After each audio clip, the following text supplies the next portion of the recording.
Hello friends, आज हम लोग जीएसटी के बारे में जानेंगे कि जीएसटी किस टाइप का टैक्सेशन है। जीएसटी किस टाइप का टैक्सेशन है इसके बारे में हम लोग जानेंगे and as well as GST का कलेक्शंस जो होता है वह कौन कौन से गवर्नमेंट लोगों के पास जाता है। ठीक है, जीएसटी सबसे पहले मैं आपको बताऊं कि जीएसटी जो है यह एक तरह का इनडायरेक्ट टैक्सेशन है। इनडायरेक्ट टैक्स क्या होता है, डायरेक्ट टैक्स क्या होता है, इसके ऊपर मैं एक अलग से आपको सेपरेट वीडियो बना करके दूंगा। सबसे पहले आप ये जान लीजिए कि जो जीएसटी होता है, गुड्स एंड सर्विस टैक्स, यह एक इनडायरेक्ट टैक्सेशन होता है।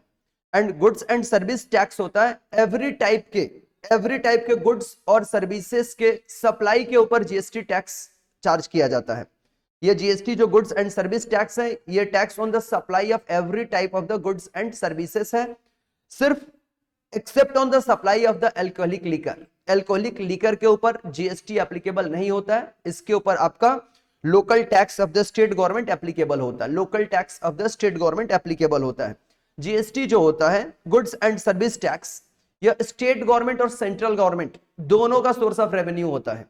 जीएसटी जो टैक्स होता है, इससे स्टेट गवर्नमेंट की भी इनकम आती है और सेंट्रल गवर्नमेंट की भी रेवेन्यू जनरेट होती है यहां से। एज वेल एज यह एक वैल्यू एडेड टैक्स बोला जाता है। जीएसटी क्या होता है, एक वैल्यू एडेड टैक्स होता है।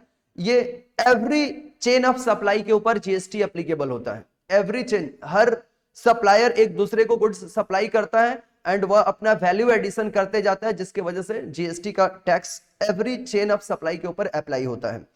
फिर इसके बाद ये जो टैक्स का सिस्टम है, गुड्स एंड सर्विस टैक्स, हमारे कंट्री में एप्लीकेबल कब से हुआ। सबसे पहले ये बात है हमारी कि ये जो जीएसटी है हमारे कंट्री में 1 जुलाई 2017 से हमारे कंट्री में ये एप्लीकेबल हुआ। जीएसटी एक्ट हमारे कंट्री में एप्लीकेबल 1 जुलाई 2017 से हुआ। एंड इसके जीएसटी को अप्लाई करने के बहुत सारे स्टोरीज है। जीएसटी हमारे कंट्री में क्यों अप्लाई किया गया? पहले जीएसटी के आने से पहले एवरी स्टेट गवर्नमेंट का लोकल टैक्सेस हुआ करता था, जिसको वैट बोला जाता था, वैल्यू एडेड टैक्स।